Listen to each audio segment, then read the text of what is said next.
तया आठवीता महापुण्यरासी। नमस्कार माझा श्री गुरु ज्ञानेश्वरासी। नमो सद्गुरु तुकया ज्ञानदीपा। नमो सद्गुरु सच्चिदानंद रूपा। नमो सद्गुरु भक्त कल्याण मूर्ति। नमो सद्गुरु भास्करा पूर्ण कीर्ति। गुरु ब्रह्मा गुरु विष्णु गुरुदेव महेश्वरा। गुरु साक्षात् परब्रह्म तस्मै श्री गुरुवे नमः। यही न व्यथयन्ते पुरुषं पुरुषर्षभ। सम दुःख सुखम धीरम सुमृतत्वाय कल्पते। प्रस्तुत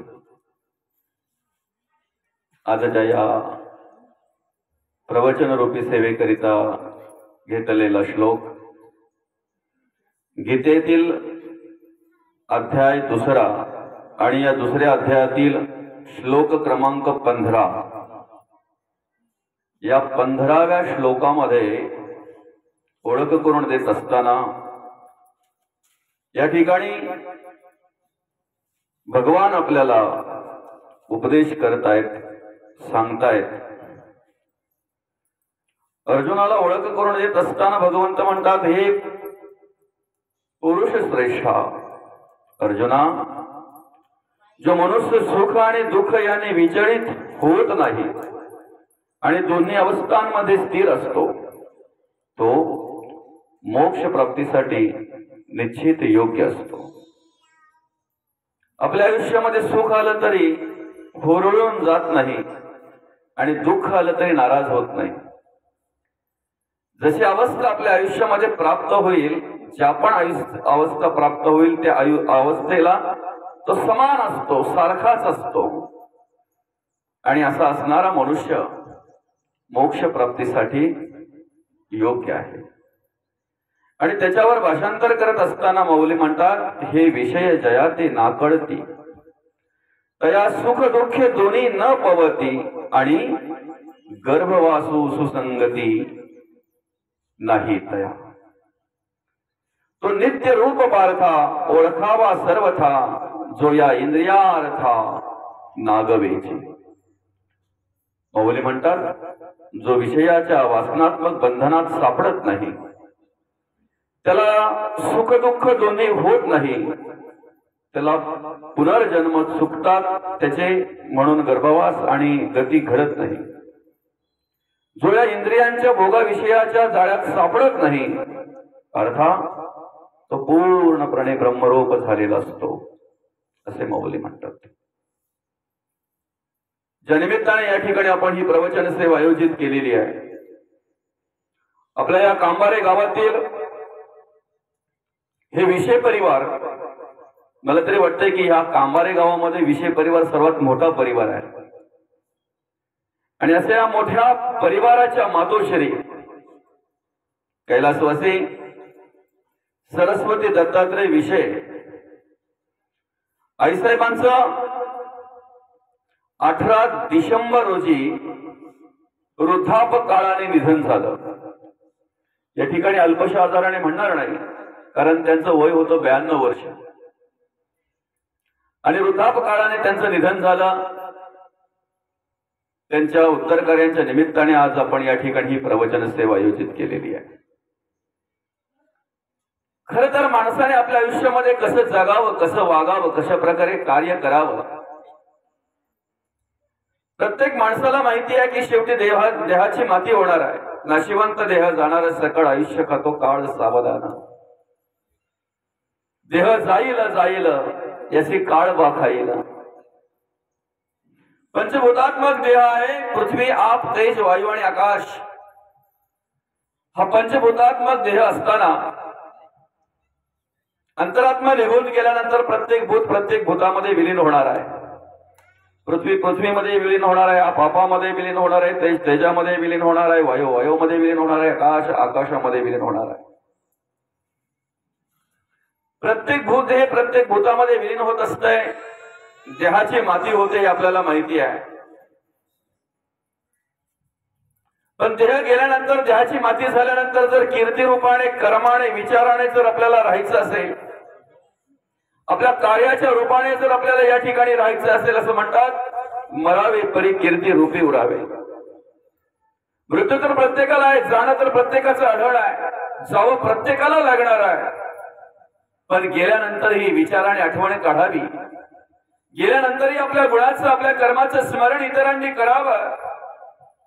अशा प्रकारे जर आपल्याला वाटत असेल तर ज्या आईसाहेबांच्या उत्तर कार्यांच्या निमित्ताने या ठिकाणी आपण हे प्रवचन आयोजित केलेलं आहे ना, त्या आईसाहेबांचा आदर्श घ्यायला आपल्याला हरकत नाही. माणसाने कसं जगावं, कसं वागावं आम्हाला जर शिकायचं असेल तर जेवढी जेवढी ही वृद्ध माणसं आहेत ना, त्यांच्याकडून शिकण्यासारखं आहे, त्यांच्याकडून घेण्यासारखं. आमच्या धर्माची संस्कृती आणि आमच्या धर्माचे संस्कार याचा विचार ज्या वेळेला आमच्या अंतःकरणामध्ये येतोय ना, त्यावेळेला फक्त आणि फक्त या वृद्ध माणसांकडे आम्हाला ते संस्कार पाहायला मिळतात, ती संस्कृती पाहायला मिळते, त्या संस्कृतीचा अभ्यास करायला मिळतो. आणि म्हणून या ठिकाणी आईसाहेब कार्य करत असताना आपल्या या विषय परिवाराच्या मातोश्री कैलासवासी सरस्वती दत्तात्रय विषय आईसाहेब या ठिकाणी कार्य करत असताना त्यांनी त्यांच्या आयुष्याची 92 वर्ष या ठिकाणी कार्य केलं. 92व्या वर्षी आईसाहेबांनी आपला निरोप घेतला, या जगाचा निरोप घेतला वृद्धापकाळाने. या ठिकाणी कार्य करत असताना या माणसांनी काय केलं? भुकेल्याची भूक जाणली, तहाण्याची तहान जाणली. जेणेकरून परोपकार कशा प्रकारे घडतील, जेणेकरून पुण्यकर्म कशा प्रकारे घडेल, याचाच विचार ह्या माणसांनी केला, या वृद्ध माणसांनी केला, या जुन्या माणसांनी केला. आणि आपल्या भाषेमध्ये म्हण आहे, जुनं ते सोनं. व सगळंच माणसं सुद्धा जुनं ते सोनं आहे. म्हणून आजच्या या प्रवचनाच्या निमित्ताने जर आपल्याला एक उपदेश करायचाच झाला, तुम्हाला जर जपायचंच असेल ना, तुम्हाला जर सांभाळायचंच असेल ना, तर जुनी माणसं सांभाळा, वृद्ध माणसं सांभाळा. अरे दादा, आपण जे सोनं सांभाळतोय ना, जी प्रॉपर्टी, जी संपत्ती सांभाळतोय ना, ती कालांतराने जाते येते. ऐसी ही सृष्टीची चाली संपत्ती दुपारची सावली, वैसा तरी निघून गेली हळूहळू. संपत्ती म्हणजे काय आहे? प्रॉपर्टी म्हणजे काय आहे? सकाळी सूर्य उगवल्यापासून आमच्या बरोबर चालणारी सावली दुपारच्या वेळेला आम्हाला सोडत नाही. ती आम्ही जिथे जातो तिथे आमच्या बरोबर असते. आम्ही किती जरी तिला सोडण्याचा प्रयत्न केला तरी सावलीला दुपारच्या वेळेला आम्ही सोडू शकत नाही, कारण दुपारची वेळ आहे. पण तीच सावली मात्र संध्याकाळच्या वेळेला आमच्यापासून एवढी दूर गेलेली असते ना, आम्ही नजर टाकून सुद्धा आम्ही तिला पाहू शकत नाही. आमच्या आयुष्यामध्ये किती जरी धन दौलत कमवली ना आम्ही, तरी माणसाची वेळ बदलायला वेळ लागत नाही, काळ बदलायला वेळ लागत नाही. आणि म्हणून जर तुम्हाला तुमच्या आयुष्यामध्ये सांभाळायचं आहे तर ही वृद्ध माणसं सांभाळा. ही संस्काराची खाण आहे, ही संस्कृतीची खाण आहे. आणि खऱ्या अर्थाने संस्कार आणि संस्कृती कशा प्रकारे आपल्याकडे असावेत याचं एक आदर्शयुक्त उदाहरण म्हणजे ही जुनी माणसं आहेत. या ठिकाणी का म्हणतोय मी, आज या कलियुगामध्ये एखादं नातं सांभाळायचं म्हटल्यानंतर माणसाला जीवावर जातंय. नातं सांभाळायचं लांब गेलं, कित्येक ठिकाणी आपल्याला असं पाहायला मिळतंय. एखाद्या कुटुंबाचं नवीन नातं जमायला यावं, जुळायला यावं, आणि कुठेतरी मान अपमानावरून तिथे काहीतरी फाटा फुटावा, देण्या घेण्यावरून काहीतरी फाटा फुटावा, काहीतरी मनाविरुद्ध एखाद्याकडून घडावं, आणि ते नातं जमण्याच्या आधीच तिथं विघ्न निर्माण व्हावं. अशा कित्येक प्रकारे आपल्याला पाहायला मिळते. परत कोणतरी नातेवाईक, कोणतरी परत मित्रमंडळी मध्यस्थी करून ते नातं पुन्हा जोडण्याचा प्रयत्न करत आहेत. आज या विषय परिवाराविषयी जर सांगायचं झालं, 3-3, 4-4 पिढ्या नातं ज्याची यांचं टिकलं जात आहे, आणि परत परत त्याच घराण्यामध्ये नातं जोडण्यासाठी एखादं कुटुंब जर उत्सुक असतंय ना, तर निश्चित हे त्यांच्यावर केलेले त्यांच्या आई वडिलांनी संस्कार आहेत. आणि आल्याबरोबर आमच्या पापेदादांनी मला सांगितलं की जवळजवळ 4-5 पिढ्यांचं नातेसंबंध आमचा ह्या विषय परिवाराबरोबर आहे. आज या कलियुगामध्ये जर एखाद्या वेळेला एखाद्या कुटुंबाशी जर नातं जमवलं, विचार जर जुळले नाहीत, त्यांची मनं जर पटली नाहीत, मनं जर जुळली नाहीत, तर कसं नातं जमवलं, कसं संबंध जमवला हा पश्चाताप मनुष्य करत असतो. आणि या ठिकाणी मात्र असं पाहायला मिळतंय की 4-4, 5-5 पिढ्यांची नाती टिकून आहेत. आणि विशेष करून नुसती टिकून नाही, तेवढा प्रेम, तेवढा जिव्हाळा आणि तेवढा आदर आजही त्या नात्यांमध्ये आपल्याला पाहायला मिळतोय. हे संस्कार त्या माणसांचे, हे संस्कार त्या आई वडिलांचे मात्र विसरता कामा नये. या ठिकाणी आई साहेबांनी या कुटुंबामध्ये कार्य करत असताना आपल्या मुलाबालांचं चांगल्या प्रकारे संगोपन केलं, आपला संसार सांभाळला, आपल्या संसारामध्ये आदर्शयुक्त कार्य केलं.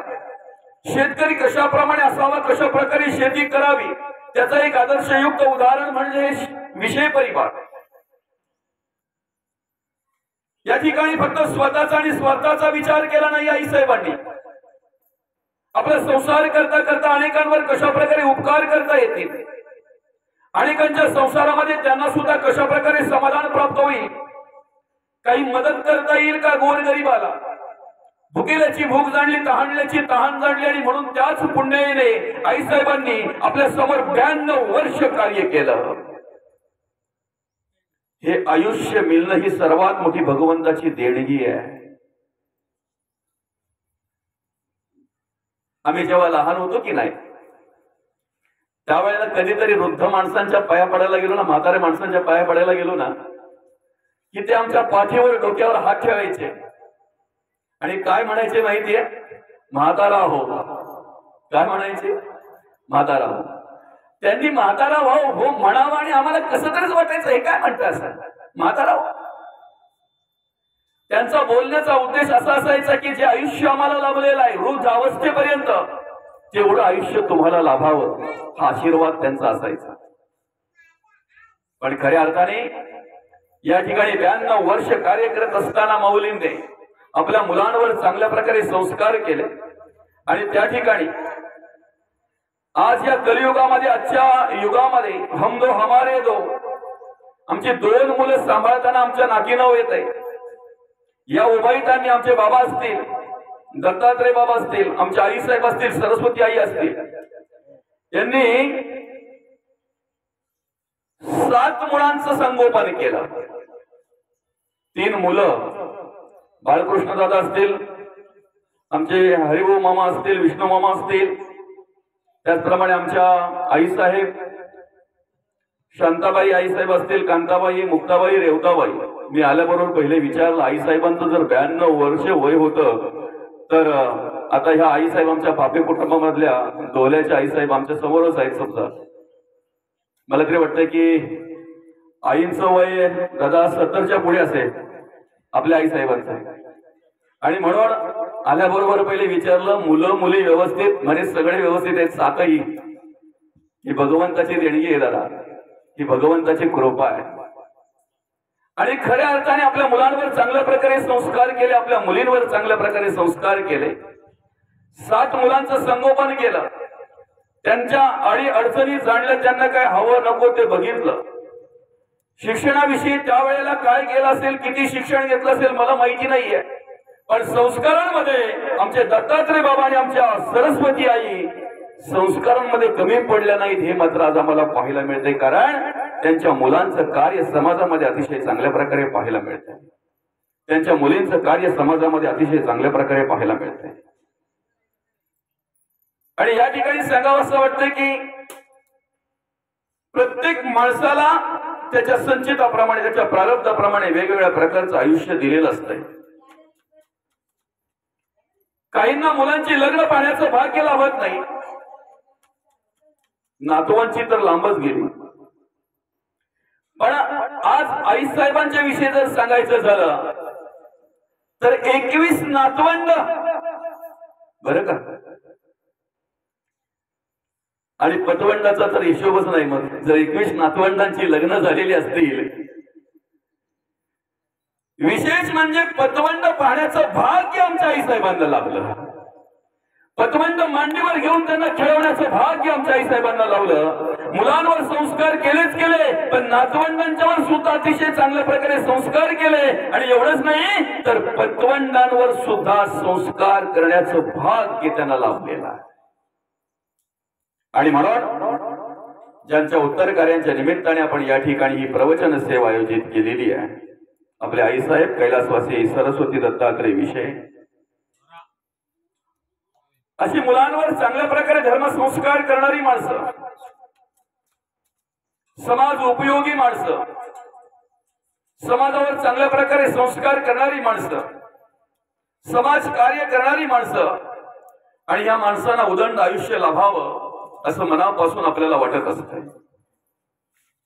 कारण त्या माणसांची आज आम्हाला गरज आहे.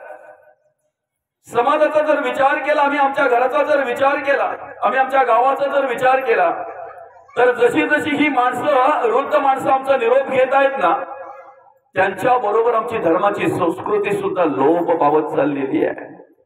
त्यांच्या बरोबर आमच्या धर्माचे संस्कार सुद्धा लोप पावत चाललेले आहेत. आणि म्हणून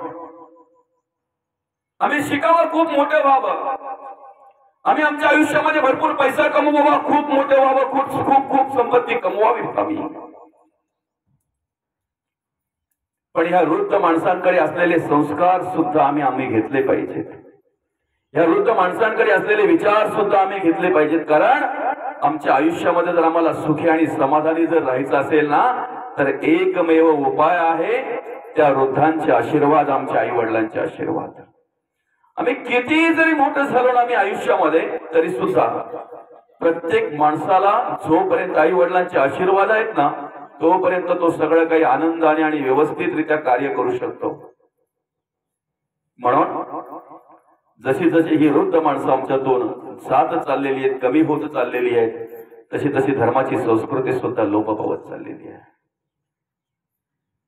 खरं तर या ठिकाणी प्रत्येक माणसाला जन्माला घालताना जन्म झाल्याबरोबर त्याच वेळेला मृत्यू ठरलेला आहे. जन्म आणि मृत्यू ह्या नाण्याच्या दोन बाजू आहेत.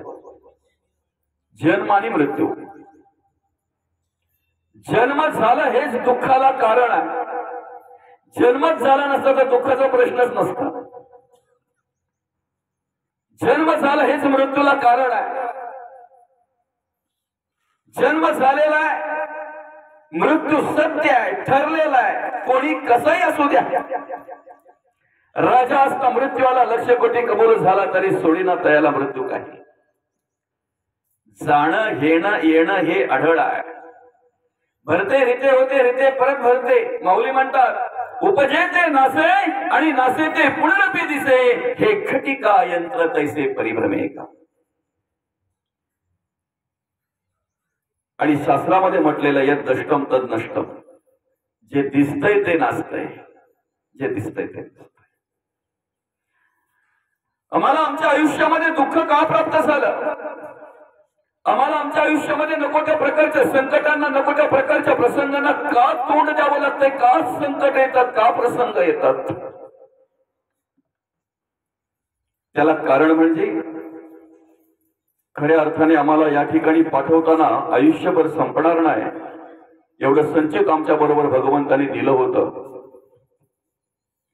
आणि म्हणून कधीतरी बोलायची वेळ आली तर आम्ही सांगतोय, आम्ही बोलतोय, एकमेकांशी कधीतरी संवाद करण्याची वेळ आली तर सोच निर्माण करण्याच्या भगवंताने आधी दाना निर्माण केलेला आहे.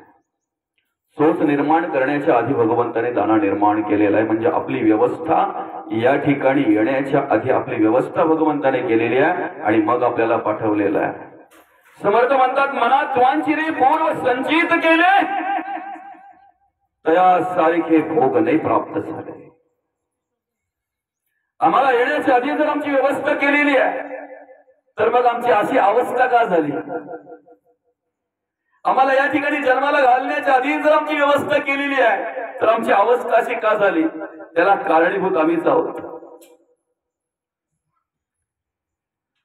गणिताचा विषय शिकत असताना, एखादं गणित सोडवत असताना जर हातचा चुकला असं म्हणतात, जर हातचा चुकला तर आयुष्यभर जरी आम्ही ते गणित सोडवत बसलो ना तरी उत्तर कधीच बरोबर येणार नाही. आईच्या गर्भामध्ये असताना आम्ही देवाला केलेली प्रार्थना, देवा जरी तू आम्हाला येथून सोडविसी तरी गर्भवास हा चुकवीन पुन्हा नये येथे परत येणार नाही देवा, फक्त तू मला इथून सोडव देवा. मी तुझं भजन पूजन करणार, मी तुझं स्तवन करणार, मी भक्ती करणार, परमार्थ करणार आणि परमार्थ करून माझ्या जीवनाचा उद्धार करून घेणार, मोकळं होणार मी. पुनरपी जननम पुनरपी मरणम पुनरपी जननी जठरे शयनम, या रहाड गाड्यातून देवा मी मोकळं होणार, मी तुझं भजन पूजन करणार देवा. आणि केवळ तेवढ्या संकल्पाचं विस्मरण जन्म झाल्याबरोबर म्हणे कोहम कोहम, केव्हा आम्ही बोललोच नाही. एक हातचा चुकल्यामुळे आमच्या आयुष्याचं गणित चुकलं गेलं हे आम्हालाही कळलं नाही. एक हातचा चुकल्यामुळे तेवढा फक्त संकल्प आम्ही विसरलो आणि संकल्प विसरल्याबरोबर आम्हाला येऊन चिटकले ते काम, क्रोध, लोभ, मद, मत्सर, दंभ, संशय, चिंता, असूया, भावना, कल्पना, इष्णा, वासना, आशा, ममता, तृष्णा सगळ्या चिटकल्या गेल्या. नको त्या प्रकारची वासना आमच्याकडे आली, नको त्या प्रकारचा लोभ आमच्याकडे आला, नको त्या प्रकारचे विषय आम्हाला चिकटले गेले. आणि झालं काय, जो पांडुरंग परमात्मा आम्हाला सांभाळतोय, जो पांडुरंग परमात्माने आमची निर्मिती केलेली आहे, जो पांडुरंग परमात्मा आमच्या अंतःकरणामध्ये आतमध्ये राहून जो निर्गुण स्थितीमध्ये आम्हाला आत्मा म्हणून सांभाळतोय ना, त्या देवाचं विस्मरण झालं आणि आम्ही या विषयाधीन होऊन मी म्हणून अभिमानातून वापरायला लागलो. हातचा चुकल्यामुळे आमच्या आयुष्याचं गणित चुकलं हे उत्तर आहे. हातचं चुकल्यामुळे आयुष्याचं गणित चुकलं गेलं. आयुष्यभर फक्त आम्ही गणित सोडवत बसतो पण उत्तर मात्र बरोबर आलं नाही. याला कारण काय, हातचं आम्हाला सापडलं नाही. ठीक आहे, आम्ही पलत्यांच्या पाठी लागलो. कधीतरी एखाद्या माणसाला जाणीव व्हावी, कधीतरी एखाद्या माणसाला वाचनामध्ये यावं, किंवा कधीतरी एखाद्या माणसाला एखाद्याने उपदेश करावा, अरे देवाचं केलं पाहिजे, देवाला बघितलं पाहिजे, देवाचा शोध घेतला पाहिजे, देवाची ओळख घेतली पाहिजे. आणि काय झालं, त्या वेळेपासून आमची धावपळ चालू झाली देवाला पाहण्यासाठी, देवाला भेटण्यासाठी. मग आम्ही वेगवेगळ्या प्रकारचे मार्ग, त्या मार्गामध्ये मार्गक्रमण करायला लागलो. देव मिळाला पाहिजे, देव भेटला पाहिजे, देव पाहायला मिळाला पाहिजे, देवाची माझी भेट झाली पाहिजे. तर खरं तर आम्हाला हेही कळलं नाही की आम्हाला त्याच देवाने सोडवलंय, आम्हाला तोच देव सांभाळतोय आणि तोच देव आम्हाला सांभाळतोय म्हणून आम्ही सगळं काही कार्य करतोय. चाले हे शरीरा कोणाची सत्य कोण बोलविते हरिविण, देखवी ऐकावी एक नारायण तयाचे भजन चुको नका, माणसाची देव चालवी अहंता मीची एक करता म्हणून आहे. आत्मा आहे सर्व साक्षी हे बोले जे पूर्व पक्षी जो कोणी सिद्धांत लक्षी तोची सिद्ध. तो आत्मा जोपर्यंत कार्य करतो, तो देव जोपर्यंत आम्हाला सांभाळतोय तोपर्यंत आम्ही सगळ्या प्रकारचं कार्य करत असतो. कधीतरी एखाद्याने पूजेला बसावं, त्याच्या मुलाला शेजाऱ्याने विचारावं, काय रे बाबा, बाबा कुठे गेलेले आहेत? तो मुलगा बोलतोय देव पूजा करतायत.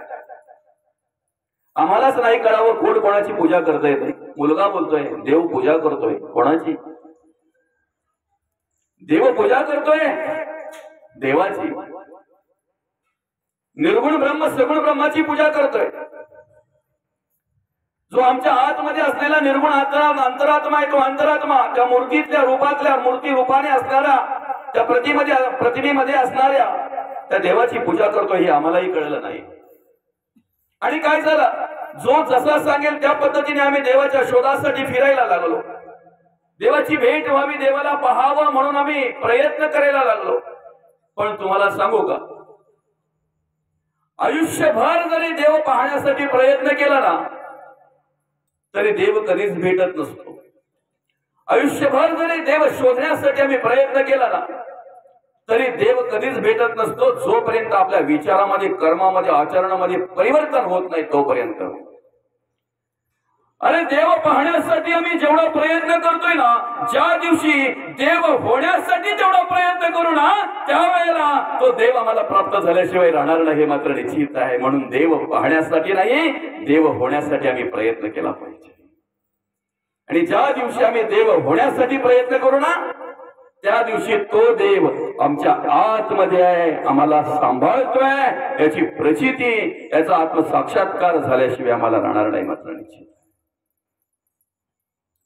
का मला दुःख प्राप्त झालं, का आमच्यावर प्रसंग येत आहे, का वेगवेगळ्या संकटांना आम्हाला तोंड द्यावं लागतंय? जर आम्हाला या ठिकाणी येण्याच्या आधी भगवंताने जर आमची व्यवस्था केलेली आहे तर आम्ही दुःखी का झालो? आमच्या पदरात दुःख का?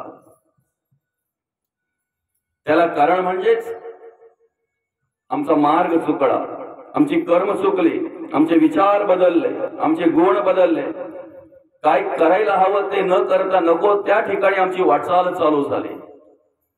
खरं तर आम्ही ज्या ठिकाणी सुख शोधतोय त्या ठिकाणी आतापर्यंत कित्येकांनी सुख शोधण्याचा प्रयत्न केला, पण सुखाची आणि त्यांची भेट झालीच नाही, कधीच नाही. आम्ही आमच्या संसारामध्ये सुख शोधतोय, आम्ही आमच्या घरामध्ये सुख शोधतोय, आम्ही आमच्या प्रपंचामध्ये सुख शोधतोय. आम्ही क्षणिक सुखासाठी नको नको त्या प्रकारचे प्रयत्न करतोय, पण चिरकाल आणि निरंतर टिकणारं सुख त्याची भेट आमची झालीच नाही.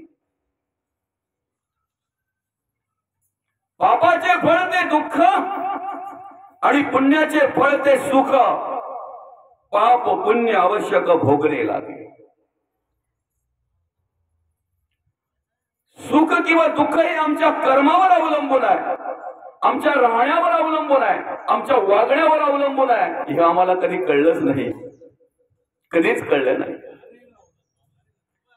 आम्हाला वाटलं आमचा एकदा काही संसार सुरू झाला की आम्ही सुखी होऊ, पैसा पाणी आला, प्रॉपर्टी धनसंपत्ती मजबूत कमवली की आम्ही सुखी होऊ, सगळं झालं, एकदा नातवंड पतवंडांची लग्न बघितली की आम्ही सुखी होऊ.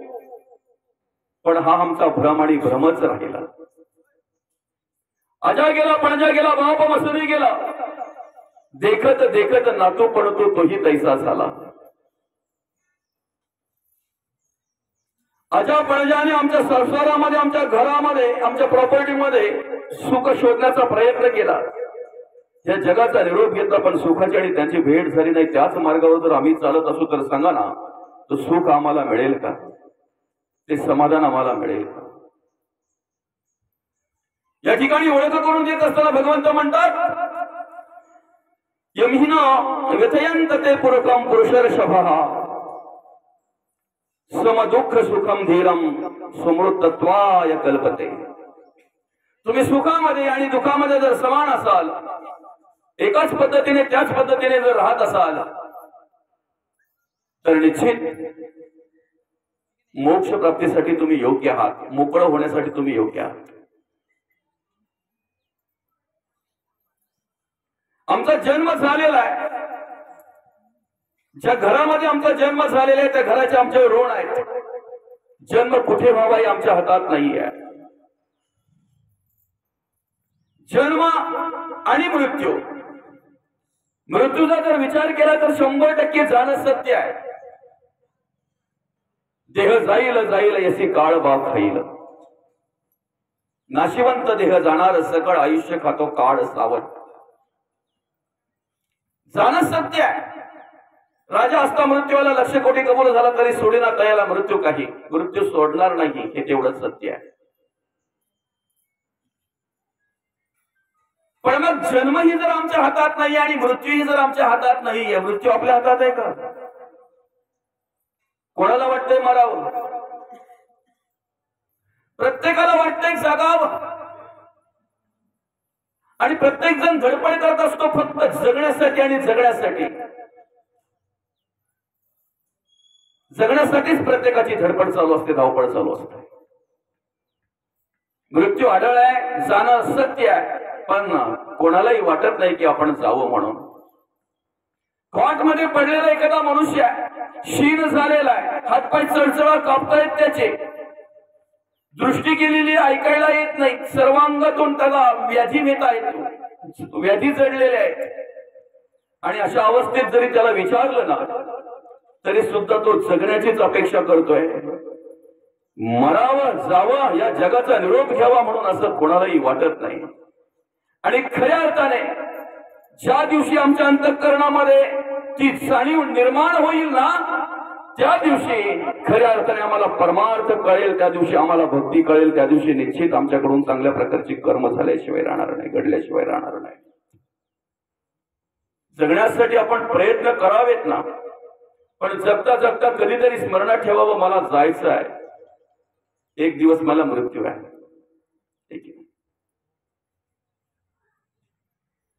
आम्ही रोज देवाचं स्मरण करतोय, आम्ही रोज नामस्मरण करतोय, आम्ही रोज ग्रंथ वाचन करतोय.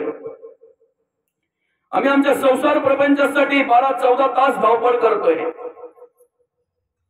फक्त रोज एकच स्मरणात ठेवा, आपल्या अख्ख्या गावाची एकच जागा नेमलेली असते, सर्वांसाठी एकच जागा असते. बरोबर आहे? तुमच्या कांबारे गावामध्ये किती स्मशानभूमी आहेत? एकच? असं कसं काय? गरीब मेला तर त्याला कुठे जाळतात? त्या स्मशानभूमीमध्ये. आणि मग श्रीमंत मेला तर तिथंच, काळा मेला तर गोरा, अशिक्षित तिथंच, सुशिक्षित तिथंच.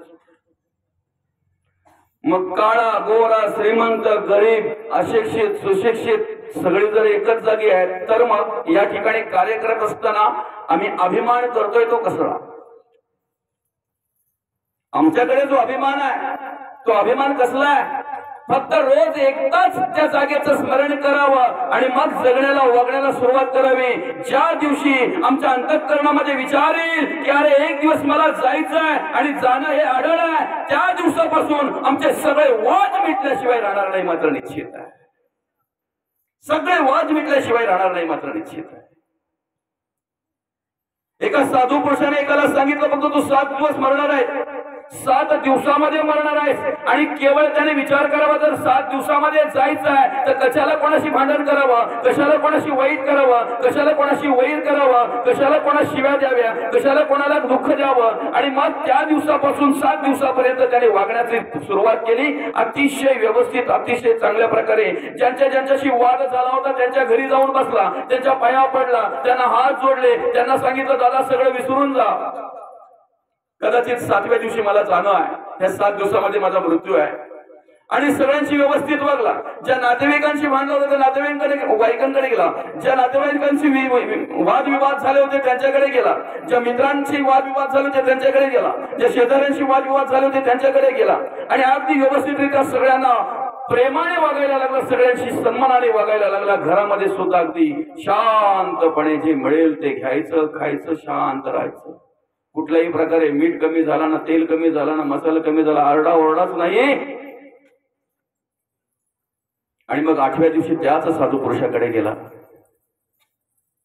आणि मग सांगितलं, महाराज तुम्ही सांगितलं होतं 7 दिवसात मरणार आहे, आजचा 8वा दिवस निघायला, अजून आहे मी. त्यावेळेला मग त्या साधू पुरुषाने सांगितलं, दादा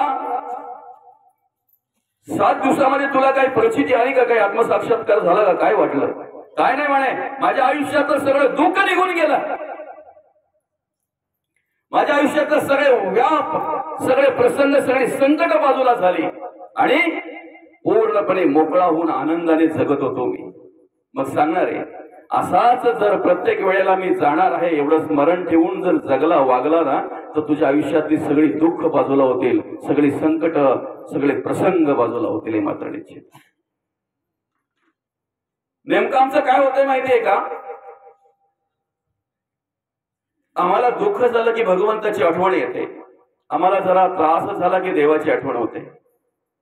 कबीर महाराज म्हणतात, दुख में स्मरण सब करे, सुख में करे ना कोय, जो सुख में स्मरण करे दुःख काय का होय. आम्ही दुःख झाल्यानंतर, दुःख आल्यानंतर देवाचं स्मरण करतोय, भगवंताचं नामस्मरण करतोय, सुखात मात्र देवाला विसरतोय.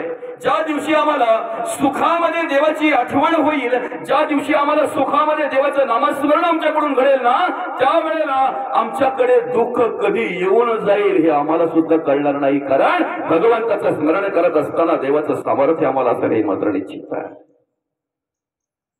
आध्यात्मिक, अधिभौतिक आणि अधिदैविक या तिन्ही तापांपैकी एक ताप प्रत्येकाला असतोच असतो. देवाधिकांना सुद्धा सोडलं नाही त्यांनी, आपल्याला काय सोडणार. पण जर तुम्ही भगवंताचं स्मरण करत असाल ना, तर तो ताप कधी येऊन जाईल आपल्यालाही कळणार नाही, आपल्यालाही समजणार नाही. जर सुखाने आणि आनंदाने जगायचं आहे ना, फक्त आपला विचार बदला जगण्याचा. ज्या विचाराने आपण जगतोय की ना, ज्या विचाराने आपण वागतोय की नाही तेवढा फक्त विचार बदला, तुमच्या आयुष्यात तुम्हाला सुख प्राप्त झाल्याशिवाय राहणार नाही. आम्ही जगत असतो, वागत असतो, पण विचार बदलायला मागत नाही. ज्या दिवशी आम्ही आमचे विचार बदलू ना त्या दिवशी परिवर्तन झाल्याशिवाय राहणार नाही. काही लोक दुखी होतात आमच्याकडे काहीच नाही म्हणून. पायी चालणारा सायकलवाल्याकडे पाहतोय, सायकलवाला मोटरसायकलवाल्याकडे पाहतोय, मोटरसायकलवाला चारचाकीवाल्याकडे पाहतोय, आणि चारचाकीवाला पण कुठेतरी ट्रॉफिक मध्ये अडकला ना की वरती पाहतोय. यांना काही ट्रॉफिक विफिकचं काही टेन्शनच नाही. हेलिकॉप्टर. ज्या दिवशी आम्ही ज्या स्थितीला आहेत त्या स्थितीला राहून खालच्या बाजूला ज्या वेळेला बघू ना त्या दिवशी आम्हाला सुखी असल्याचं समाधान झाल्याशिवाय राहणार नाही. आमच्याकडे एखादी वस्तू नाहीये, आहे पण ती कमी आहे, ही जाणीव ज्या वेळेला आम्हाला होते त्यावेळेला आम्हाला दुःख प्राप्त होत आहे. आमच्या संसारात असलेल्या अनेक माणसांविषयी ज्या वेळेला आमच्याकडे आसक्ती निर्माण होते, एखाद्या वस्तूविषयी आसक्ती निर्माण होते, ती वस्तू बाजूला झाली की मग माणसाला दुःख प्राप्त होत असतं. ज्या वेळेला मी पेन घ्यायला गेलो त्या दुकानदाराकडे पेन मागितला, पेन दिला त्याने, मला किंमत विचारली, म्हणजे 150 रुपये. आता 150 रुपयाचा पेन घ्यायचाय म्हणजे मी तो जसा देईल तसा घेऊन खिशाला लावणार का? माणूस आहे, बरोबर आहे की नाही? पहिले काय सांगणार त्याला, लिहून दाखव बाबा, लिहितोय की नाही पहिले, ऐके ना. पेन काढला, मला आवडलेला पेन, त्याचा रंग चांगला होता, दिसायला सुशोभित होता, मस्त होता, आणि त्याला सांगितलं लिहून दाखव. लिहायला घेतल्यानंतर तो लिहित नव्हता, तो पेन लिहित नव्हता. आता तो पेन लिहित नाही म्हणून मला दुःख झालं असेल की त्याला दुःख झालं असेल? माझा प्रश्नच काय, अजून पैसेच दिले नाहीत, त्यामुळे दुःख व्हायचा प्रश्नच नाही. त्या वस्तूविषयी अजून माझ्या अंतःकरणामध्ये आसक्तीच निर्माण झाली नाही, दुःख होण्याचा प्रश्नच नाही, कारण ती माझी नाही, ती वस्तू अजून माझी नाही आहे. दुसरा पेन घेतला, लिहून दाखवला, लिहिला, व्यवस्थित लिहिला, खिशाला घेतला, 2 दिवस वापरला, तिसऱ्या दिवशी का कार्यक्रमात गेलो, एकाने लिहायला घेतला, ज्याने लिहायला घेतला तो कुठे गेला परत सापडलाच नाही. आता मात्र मला दुःख प्राप्त झालं का? 150 रुपयाचा पेन 2 दिवसात गेला. कारण तो कोणाचा होता? माझा. माझी म्हणून एखाद्या वस्तूची ज्या वेळेला आसक्ती निर्माण होते ना, पिंडामध्ये मोह निर्माण होतो ना, ममता निर्माण होते ना, ज्या वेळेला ती वस्तू बाजूला होते ना तेव्हा तिचं दुःख प्राप्त झाल्याशिवाय राहणार नाही. इथे भगवंत म्हणतात सुख आणि दुःखामध्ये ज्या वेळेला जो महापुरुष समान असतो त्याच्यापासून मोक्ष लांब नसतो किंवा मुक्ती लांब नसते, तो सहज मोकळा होत असतो. आम्ही आमच्या घरामध्ये राहताना प्रत्येक विषयी, प्रत्येक वस्तूविषयी, प्रत्येक माणसाविषयी, प्रत्येक व्यक्तीविषयी आमच्या पिंडामध्ये, अंतःकरणामध्ये मोह निर्माण होत असतो. अरे दुष्काळाच्या वेळी पत्नी मरावी, दुष्काळामध्ये मुलं जावीत, दुष्काळामध्ये आपली हानी व्हावीत आणि जगद्गुरु तुकोबांनी म्हणावं बरे झाले देवा, निघाले दिवाले, ऐशिया दुष्काले पिढा गेली. काय विचार असतील सांगा ना. आम्हाला कोणी जर दुःख दिलं ना तर आम्ही परत पिढीचा विचार करतो, बदला, त्याला काय म्हणतात, बदला. आणि आमच्या बहुजन समाजाकडे जर पाहायला गेलं तर बहुजन समाजामध्ये हा पहिला विचार येतोय. कधीतरी एखाद्या गोष्टीतून, कधीतरी एखाद्या वेळेला परिस्थिती बदलावी, माणसाकडे पैसे यावे, श्रीमंती यावी, द्रव्य जोडलं जावं त्याला. आता अशा वेळी माणसाने कसला विचार करायला हवा? आपल्या या समाजामध्ये एक समाज असा पाहायला मिळतोय की त्यांच्याकडे जर पैसे आले तर ते व्यवसायामध्ये गुंतवतात, व्यापारामध्ये गुंतवतात, त्यांच्या मुलांना कशा प्रकारे व्यापार वाढवून देता येईल यासाठी प्रयत्न करतात आणि त्यांच्या आयुष्यामध्ये ते यशस्वी होतात. एक समाज आम्हाला असा पाहायला मिळतोय, आम्ही काहीही करू, कबाड कष्ट करू, घाम गाळू, मेहनत करू, पण आमच्या मुलांना शिक्षण देऊ, शिकवू, मोठं करू त्यांना. आमच्या बहुजन समाजात एक कीड निर्माण झालेली आहे. जरा कुठे पैसा आला की माणूस पहिला विचार करतोय बदला कोणाचा घ्यायचा. आमच्या बहुजन समाजामध्ये कीड निर्माण झालेली. जरा कुठे पैसा आला की ऐश करायची, मजा करायची आणि जीवनाची ऐश करून टाकायची, राख रांगोळी करून टाकायची. कसं जगावं हे ज्याला कळलं ना, कसं वागावं हे ज्याला कळलं ना, त्याच्या आयुष्याचं गणित व्यवस्थित सुटलं समजा. निश्चित त्याच्यामध्ये परिवर्तन होणार. कधीतरी एखाद्याने दुःख दिलं ना की त्याची परतफेड कधी करतोय असं माणसाला वाटत असतंय. आणि मग काय होतंय? वादविवाद आणि वितंडवाद. कारण या समाजामध्ये एकापेक्षा एक असे नग आपल्याला पाहायला मिळतात. अरे संतांचा विचार जर केला तर संतांना दुःख झालं नाही का? संतांना दुःख दिलं नाही का? आज आम्ही आमच्या आयुष्यामध्ये जगत असताना जरा जरी कुठे कोणी त्रास दिला तर आम्ही हतबल होतो, नाराज होतो, निराश होतो, आम्हाला दुःख प्राप्त होत आहे. निवृत्ती, ज्ञानदेव, सोपान आणि मुक्ताबाई या चारही भावंडांना समाजाने स्वीकारावं, समाजाने मानपत्र द्यावं, समाजामध्ये जगता वागता यावं म्हणून विठ्ठलपंत आणि रुक्मिणी माता या आई वडिलांनी, या उभयतांनी देहांत प्रचिताची शिक्षा भोगली. किती दुःख असेल हो, फक्त विचार करा ना, किती दुःख असेल. अरे आपले लहान लहान लेकरं सोडून जायचं आहे. ज्या लेकरांना अजून कसं जगावं, कसं वागावं काही कळत नाही. सगळ्या त्या लेकरांना जगण्याचा अधिकार नाहीये का? पण संन्यासाची पोरं म्हणून बाजूला सारले जायचे. कुठेतरी माझ्या माऊलीने काही कामानिमित्त बाहेर पडावं आणि त्यांची सावली जरी लोकांवर पडली ना तरी ज्यांच्यावर त्यांची सावली पडली ते जाऊन इंद्रायणीच्या डोहामध्ये पहिले स्नान करणार आणि मग घरी जाणार. का? संन्यासाच्या पोरांची सावली आमच्या अंगावर पडली. किती तिरस्कार असेल त्या लोकांच्या मनामध्ये त्यांच्याविषयी. फक्त विचार करा ना. अरे नुसती सावली पडली तरी स्नान करून घरी जायचे. ते काही वाटत नसेल का त्यांच्या अंतःकरणामध्ये? मांडी खायची इच्छा व्हावी आणि घरात खापर नसावं. घरातल्या परिस्थितीचा विचार करा. माझ्या अनेक ताईसाहेब या ठिकाणी बसलेले कोणी असे आहेत का त्यांच्या घरात भाकरी भाजायला तवा नाही, रोज शेजाऱ्यांचा आणावं लागतं? आहे कोणी? खापर आणायला जावं ते मिळावं नाही. तिथे आदवा तत्व ऐकायला मिळावं. तुम्ही संन्यासाची पोरं, तुम्हाला काय मांडी खायची इच्छा झालेली आहे? तुम्हाला काय करायचं मांडी खाऊन? कुठेतरी एखाद्याने उपकार करावेत, कुठेतरी एखाद्याच्या अंतःकरणामध्ये दया यावी, त्याने खापर द्यावी. आणि ज्याला कळावं खापर मिळाला त्याने फोडावं ते मिळालेलं खापर. कधीतरी फक्त कल्पना करा, यापैकी काही त्रास आपल्याला आहे का? एवढा त्रास आपल्याला आहे का? धर्माचं कार्य करत असताना, देवाचं आणि देशाचं कार्य करत असताना, आमच्या बहुजन समाजामध्ये जनजागृती करत असताना, आपल्या कीर्तनाच्या माध्यमातून देव काय, धर्म काय आणि देश काय हे सांगत असताना जगद्गुरु तुकोबांचं कीर्तन बंद पाडावं आणि ते पाडण्यासाठी प्रयत्न करावेत लोकांनी. जगद्गुरु तुकोबांना त्या ठिकाणी जाऊन काट्यांनी मारावं. तेवढा त्रास आज आम्हाला आहे का? मग आम्ही दुःख कसलं धरतोय हो, कसलं दुःख आम्ही जाणतोय. आमची चुकी फक्त एकच होती, आम्हाला एकदा चांगले दिवस आले ना, सुखाचे दिवस आले ना की आम्ही भगवंताचं स्मरण करत नाही, आम्ही देवाची आठवण करत नाही. दुःख आलं आमच्या बदलामध्ये की मग मात्र आम्हाला देव आठवतो, देवाचं स्मरण आम्ही करतोय.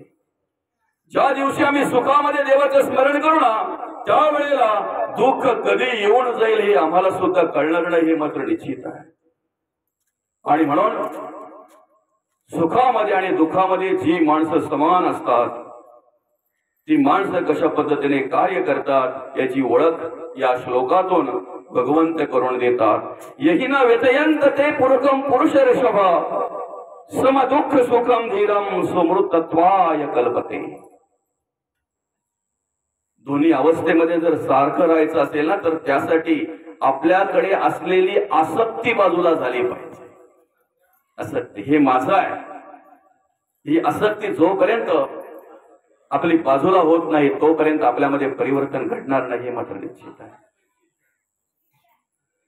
मुलाबाला आम्ही म्हणतोय आमची एक संपत्ती म्हणतोय, आमची एक पैसा अडका म्हणतोय, आमची एक घरदार म्हणतोय, आमची एक शेतीवाडी म्हणतोय, आमची एक कधीतरी विचार करावा हे कुठपर्यंत आपलं आहे. माणसाने एकांतात बसावं, आपल्या मनाला विचारावं शेती माझी कुठपर्यंत आहे. अरे ज्या बांधावर आपले पंजोबा उभे राहून सांगायचे नातेवाईकांना आपल्या मित्रांना, तो तिकडचा जो उंबर दिसतोय ना त्या उंबराच्या झाडापर्यंत, इथून त्या उंबराच्या झाडापर्यंत तो बांधही तसाच आहे आणि तो उंबराचं झाडही तसंच आहे. आजोबा गेला, पणजोबा गेला, बाप मसने गेला आणि त्याच बांधावर उभा राहून जर नातू पणतू जर असंच सांगत असेल तर सांगा ना त्यांच्यामध्ये आणि आमच्यामध्ये फरक काय आहे. आम्ही गेल्यानंतर घर आमचं किती दिवस आमच्या नावावर राहणार आहे, शेती आमची किती दिवस आमच्या नावावर राहणार आहे, आमची संपत्ती असेल, आमची प्रॉपर्टी असेल, आमचा उद्योगधंदा असेल किती दिवस आमच्या नावावर राहणार आहे. ते आपोआप आपल्या वारसदारांकडे गेलं जात आहे आपोआप. अरे मग एक विचार करा ना, आम्ही आमच्या आयुष्यामध्ये कर्म करत असताना, कार्य करत असताना आमची शेती जर आपोआप आमच्या वारसदारांकडे जाते, आमच्या मुलांकडे जाते वारस हक्काने, आमचं घर जर आपोआप त्या मुलांकडे जाते, मुलांना वारसदार म्हणून मुलांच्या नावावर जात आहे, आमची संपत्ती असेल, आमची प्रॉपर्टी असेल, आमची जी काही धन दौलत असेल ती बरोबर अगदी आमच्या मुलांच्या नावावर जाते वारस म्हणून. आयुष्यामध्ये अशी कर्म करा, असं कार्य करा की आम्ही जे धर्म कार्य करतोय, आम्ही जो परमार्थ करतोय, जो आम्ही देवाचं कार्य करतोय ना, वारसदार म्हणून हे आमच्या मुलांकडे गेलंच पाहिजे, खंड पडणार नाही. परमार्थामध्ये, भक्तीमध्ये आणि धर्म कार्यामध्ये खंड पाडणार नाही. म्हणून तुम्ही तुमच्या मुलांसाठी किती पैसे कमवताय, किती संपत्ती कमवताय, यापेक्षा हे सगळं करत असताना त्यांच्यासाठी किती संस्कार निर्माण करताय ना हे महत्वाचं आहे. आयुष्यभर जर संस्कार निर्माण केले नाहीत ना तर तुमच्याच डोळ्यासमोर तुमच्या संसाराची, तुमच्या घराची राख रांगोळी तुम्हाला तुमच्या डोळ्यात पाहायला मिळाल्याशिवाय राहणार नाही. म्हणून धर्म संस्कार महत्वाचे आहेत आणि धर्माची संस्कृती महत्वाची आहे. हे धर्माचे संस्कार आणि धर्माची संस्कृती जर प्रत्येक घरापर्यंत, प्रत्येक देहापर्यंत, प्रत्येक हृदयापर्यंत जर निर्माण करायचे असेल ना तर त्यासाठी आमच्या जगद्गुरु तुकोबांची गाथा, मौलींचं ज्ञानेश्वरी, गीता, भागवत, संतांच्या वाङ्मयाचा अभ्यास करणं गरजेचं आहे. संतांच्या वाङ्मयाचा अभ्यास करणं गरजेचं आहे. आणि म्हणून आपण कोण आहोत हे महत्वाचं नाहीये दादा. आमचं जन्म कुठे व्हावा हे आमच्या हातात नाही ना. कुठल्या कुळात व्हावा, कुठल्या समाजात व्हावा, कुठल्या घरात व्हावा हे आमच्या हातात नाहीये, आहे की नाही. कधीतरी एकांतात बसावं आणि विचारावं यापैकी कोण माझं आहे. मुलं बालं ऐके कुठपर्यंत आहे. अरे जोपर्यंत सगळं काय आहे तोपर्यंत सगळे म्हणतात माझे माझे. एकदा जसं जसं कमी होईल ना, तुमचं तारुण्य कमी झालं, तुमची सौंदर्यता कमी झाली की पतीवरचं आणि पत्नीचं पतीवरचं प्रेम कमी होत आहे. तुमची प्रॉपर्टी, तुमची संपत्ती, तुमचा देह जर क्षीण झाला तर घरातल्यांचं सुद्धा प्रेम आपल्यावरचं कमी होत आहे. जोपर्यंत सगळं आहे तोपर्यंत सगळे म्हणतात माझे माझे. कधीतरी घरामध्ये सासूचं आणि सुनेचं भांडण व्हावं आणि त्या मुलाने यावं, तेवढ्यात ती आई बोलते बघ माझा मुलगाला सांगू का त्याला, तेवढ्यात ती बाई बोलते माझे पती आहेत. मुलं म्हणतात माझे पप्पा आहेत, बहीण म्हणते माझा भाऊ आहे, भाऊ म्हणतो माझा भाऊ आहे, आई वडील म्हणतात माझा मुलगा आहे, पत्नी म्हणते माझे पती आहेत. हे सगळे म्हणतात माझे माझे. एवढंच नाही, हे सगळे माझे माझे म्हणत असताना अरे स्मशानातला अग्नी सुद्धा बोलतोय हा देह माझा आहे, हा देह माझा आहे. कधीतरी माणसाने विचार करावा, जी सगळं जे काही माझं वाटतंय त्यापैकी काय माझं आहे. याच्या पलीकडे जाऊन सांगू का, देह ज्याला वाटतंय ना हा देह माझा आहे, तो देह सुद्धा आपला नाही आहे. तुझं नव्हे हे शरीर, तो इतरांचा काय विचार. आता एक भगवंत साचार धरी भावार्थ बळे. देह सुद्धा माझं नाही आहे. नाही कुणाचे कुणी तुझे नव्हे रे, कोणी अंती जाशील एकला रे प्राण्या मासे मासे म्हणून. बंधू कुणाची, बहीण कुणाची, कोण कुणाचे सगळे सोयरे, मेल्या पाठी सर्वच राहील तुटतील धागे दोरे प्राण्या मायेचा बाजार. दो दिसाची तुझी जवानी नाही पुढे टिकणार रे, वृद्धपण येता जवळी वैद्य काय करणार प्राण्या मायेचा बाजार. नाही कुणाचे कुणी तुझे नव्हे रे कोणी अंती जासील एकला रे प्राण्या माझे. कोण कोणाचा पिता जगी या माता ही कमळाची कन्या पुत्र ही नसती आपले भार्या तर परक्याकडची. बंधू भगिनी सगळे सोयरे आपल्या इष्ट संपत्तीची. कोणी नसे या जगी आपले धरी कास तो धर्माची. म्हणून सद्गुरु लागी शरण जाईबा नको करू माती जन्माची. देहाची माती होणार हे 100% सत्य आहे. पण जन्माची माती होऊ नये असं जर वाटत असेल तर त्यासाठी संतांच्या वाङ्मयाचा अभ्यास करून धर्म कार्य देव कार्य आणि देश कार्यच करायला हवं. स्वतःसाठी जगणारी माणसं अनेक असतात. स्वार्थासाठी जगणारी माणसं अनेक असतात. पण स्वतःसाठी आणि स्वार्थासाठी जगणाऱ्या माणसांचा इतिहास लिहिला जात नाही दादा. देवासाठी देशासाठी आणि धर्मासाठी जगणाऱ्या माणसांचाच इतिहास लिहिला जातो. आम्ही 15 ऑगस्टच्या वेळी अर्थात स्वतंत्र दिनाच्या वेळी आम्ही प्रजासत्ताक दिनाच्या वेळी आमच्या सार्वजनिक ठिकाणी जाऊन आमच्या शासकीय गृहामध्ये जाऊन आमच्या शासकीय कार्यालयामध्ये जाऊन भाषण करत असतोय. सांगा ना तुम्ही स्वतंत्र दिनाच्या दिवशी जे स्तवन करताय स्तुती करताय जी भाषण करताय प्रजासत्ताक दिनाच्या दिवशी जी भाषण करताय सांगा ना तुम्ही स्तवन करताय कोणाचं. त्या ठिकाणी देश लोबाडणाऱ्यांचं स्तुती केली जात नाही. या देशासाठी ज्यांनी प्राणाच्या आहुती दिल्या या देशासाठी ज्यांनी आपल्या घरावर तुळशीपत्र ठेवलं नवे नवे या देशाच्या स्वातंत्र्यासाठी ज्यांनी आपलं रक्त सांडलं त्यांची स्तुती आम्ही करत असतो. त्यांचं स्तवन आम्ही करत असतो. म्हणून मातीत मरणारे सगळेच आहेत तुम्ही आम्ही सगळे. पण मातीसाठी मरणारे थोर असतात हे मात्र निश्चित आहे. मातीसाठी मरणारे थोर असतात. दादा स्वतःसाठी सगळेच जगतात रे. स्वतःसाठी सगळेच जगतात. पण समाजासाठी देवासाठी आणि देशासाठी धर्मासाठी जगणारी माणसं थोर असतात हे मात्र निश्चित आहे. विधात्याने या सृष्टीची निर्मिती केली. या सृष्टीवर कार्य करण्यासाठी 4 प्रकारच्या खाणी निर्माण केल्या. श्वेत जांड जारद आणि उद्भिज या 4 खाणींमध्ये 83,99,999 योनींची निर्मिती केली. पण सगळ्या योनींकडे ज्या वेळेला बघितलं ना त्यावेळेला विधात्याला कळलं अरे या 83,99,999 योनींमध्ये एकही माझं भजन पूजन करणारा नाहीये. एकही माझं स्तवन करणारा नाहीये. आणि काय झालं विधात्याने एक योनी निर्माण केली. भगवंताचं स्तवन करणारी देवाचं भजन करणारी परमार्थ भक्ती करणारी देवाचं देशाचं आणि धर्माचं कार्य करणारी विधात्याने एक योनी निर्माण केली. ती योनी 84 लक्षवी योनी म्हणजेच हा नरदेह हा मनुष्य देह. प्रत्येक माणसाला या ठिकाणी पाठवित असताना प्रत्येक माणसाची निर्मिती करत असताना भगवंताने काय केलं वेगवेगळ्या कला गुणांनी संपन्न करून आणि त्या माणसाला या ठिकाणी पाठवलेलं. प्रत्येकाकडे वेगवेगळ्या प्रकारच्या कला आहेत. प्रत्येकाकडे वेगवेगळ्या प्रकारचे गुण आहेत.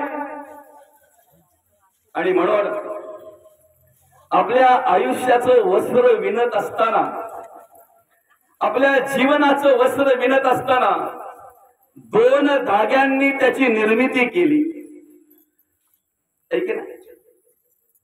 एक धागा सुखाचा 100 धागे दुखाचे त्या ठिकाणी लावण्यात आले. त्या अगरबत्ती जर बाजूला एक धागा सुखाचा आणि 100 धागे त्या ठिकाणी दुखाचे लावण्यात आले. बघा ना एखाद्या माणसाने जंगलात जावं काहीतरी कामानिमित्त ते काम करत असताना त्याला मध्येच त्या अरण्यामध्ये त्या जंगलामध्ये वाघ दिसावा. आणि वाघ दिसल्याबरोबर काय करावं कुठं जावं कुठं पडावं असं तो विचार करतोय. आता पडावं तर लागणार आहे कुठेतरी लपावं तर लागणार. आणि जीवाच्या आकांताने पडायला लागला. पुढे तो मागे वाघ पळता पळता पळता पळता आता काय करायचं म्हणून एका झाडाचा आधार घेतला. त्या झाडावर चढला गेला. वाघापासून सुटलो हा निश्चय त्याच्या अंतःकरणामध्ये दृढ झाला. पण ज्या फांदीवर गेला त्या फांदीवर ज्या वेळेला नजर गेली ना तेव्हा पाहतोय तर काय भला मोठा साप त्या फांदीवर आहे. जशी ती फांदी हलते कसा तो साप त्याच्या दिशेने येतोय. आता काय झालं खाली वाघ बाजूला साप बघितल्याबरोबर बाप पाठवला त्याला. आणि बापरे म्हटल्यानंतर तोंड ज्या वेळेला आज झालं ना तेव्हा वरच्या फांदीवर असलेल्या काळिंबाच्या त्या पोळ्यातून एक मधाचा थेंब त्याच्या जिभेवर पडला. आणि मग सगळं दुःख विसरून गेला. सगळं दुःख विसरून गेला तो, वाघ विसरून गेला, ते साप विसरून गेला आणि ती मध जी मिळाली ना त्याचा आनंद घेत राहिला. संसारामध्ये कार्य करणाऱ्या माणसाची अवस्था अशीच आहे. चहूबाजूने दुःख आहे, लागती दुःखाचे इंगळ, कुठे दुःख नाही आहे. संसाराची सुरुवात ही दुःखाने आहे आणि शेवटही दुःखाने आहे. बरं का, किती जरी चांगला करायला गेलो तरी तो पांढरा आणि पिकाच, त्याला रंग कधीच चढत नाही. आणि तिथे आम्ही सुख शोधतोय. सुखाचं साधन आणि सुखाचं भांडार आम्हाला संतांनी ओळख करून दिलेलं आहे. रूपाच्या अभंगामध्ये संत आम्हाला ओळख करून देतात. सर्व सुखाचे आदर बाप रखुमा देवी वर.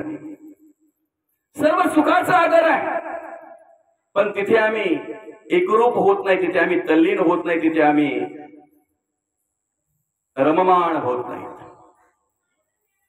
क्षणिक सुखाची आवड एकदा काय माणसाला लागली ना की त्या ठिकाणी मनुष्य काय करत असतो, तिकडे आकर्षित होत असतो.